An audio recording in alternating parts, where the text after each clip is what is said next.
Welcome to another edition of Realistic Outdoors. We're out here on Swan Lake out by Dawson Creek. We just got our lines in and we caught ourselves a little hammer handle here. We're looking for a couple more bigger ones for sure, but this is definitely one to take the skunk away, and we'll get this day started correct. So let's get this one back in the water and go for some more. Stay tuned.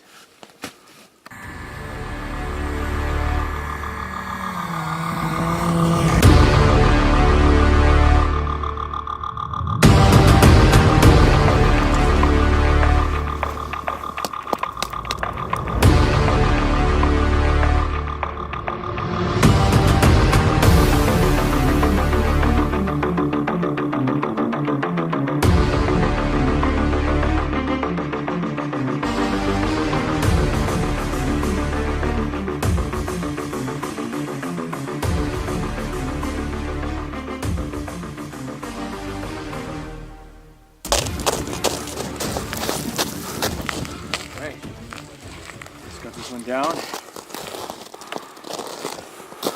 don't know what we got here. It doesn't feel that big. Oh, that's because he didn't know he was caught yet. Oh, your drag gets frozen. This was out overnight. Shit.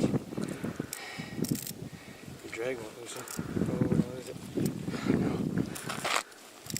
Your drag is frozen. Oh, here he comes. So we were lucky to get this. We set out our rods last night and they were sitting outside in the freezing rain. And I should have checked my equipment before I dropped it down there, but the actual drag was frozen stiff. We just about lost this one. So anyway, let's get him back in the water before he freezes. It's pretty cold out, my hands are frozen. Get back in there.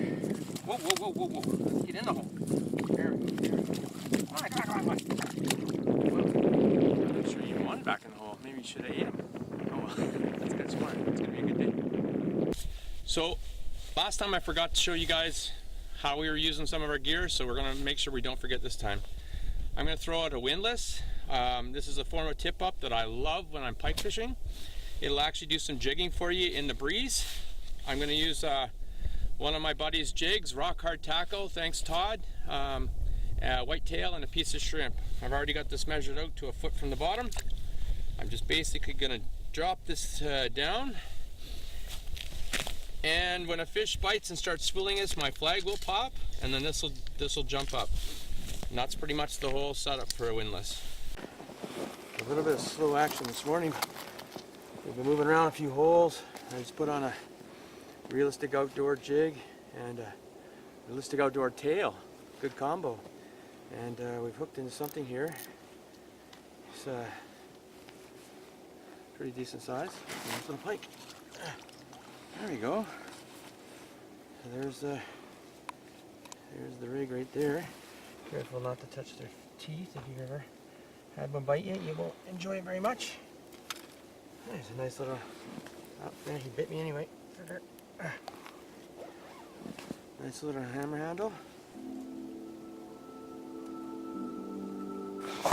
He's not huge, but he's bigger than the biggest trout we caught over at Dragon Lake. Anyway, there goes. Back in the hole. Such pretty colors.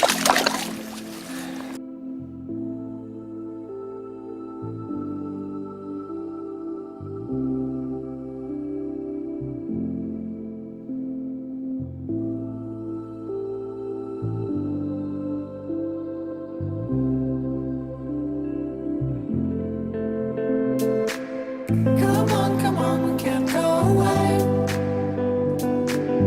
We don't need them. We don't need them. Oh, oh. There we go. Just stuck that down there. My little jungle jig. Wow. Does the camera guy want something for? Okay. I guess this one's gonna be eaten. So we won't let this one go. So we kept a fish today for dinner.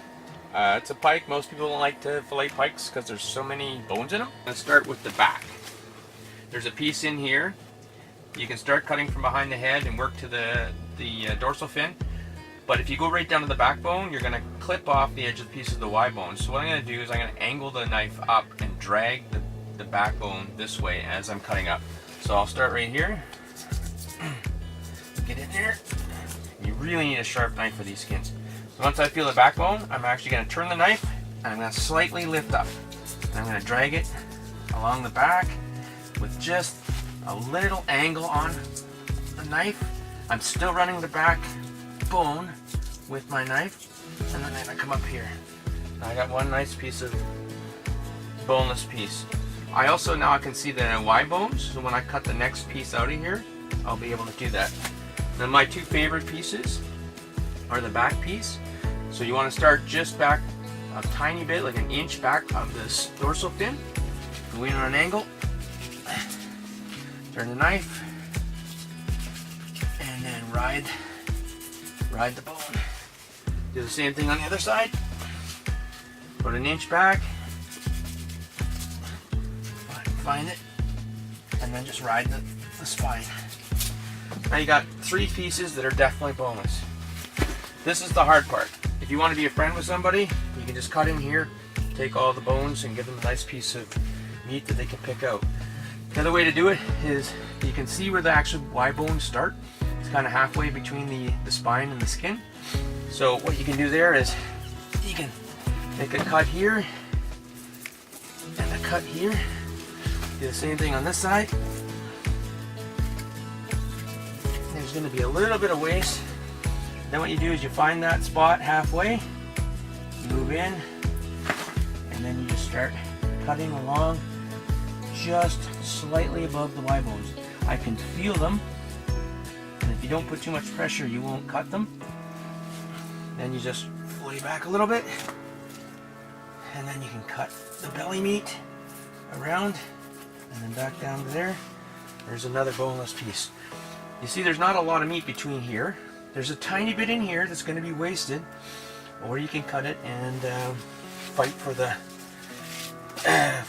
bones. So again, halfway between the spine and the skin, and if you just do it gently, you can feel the bones, and you're riding the top of them.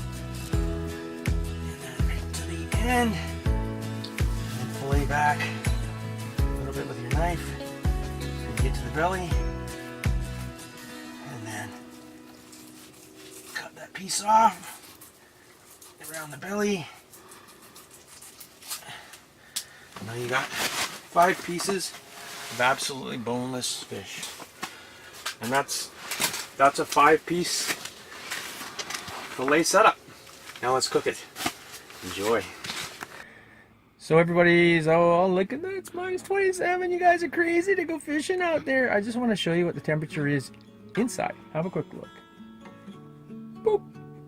23.8 degrees in here. I'd say that's warm enough to stay. -27. It's getting colder, it's dropping fast. 23.8.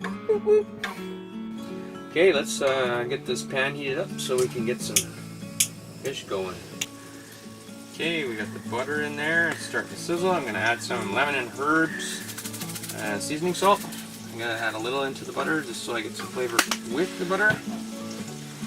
Continue to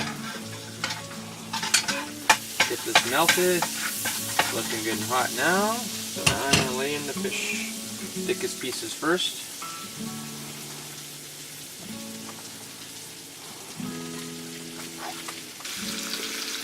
Little more seasoning on top of the fish. Sizzling up nicely. Turning this over in about 45 seconds. Okay, now I can see some of the cooking coming through and it's losing its translucence, so I will now flip these over. And because I seasoned the butter, this fish is already seasoned on this side and I don't have to add any more. Thinking ahead. Looks like these are ready to go. I'm going to turn up the heat. I'm going to give it a taste. See how this is. Oh, that's good. Oh! I'm not sharing this with anybody. That was really good. Hot. Anyway, so that was pretty much it. That was from the ice to the pan, pretty simple and delicious. If you do it right, you don't have to worry about the bones.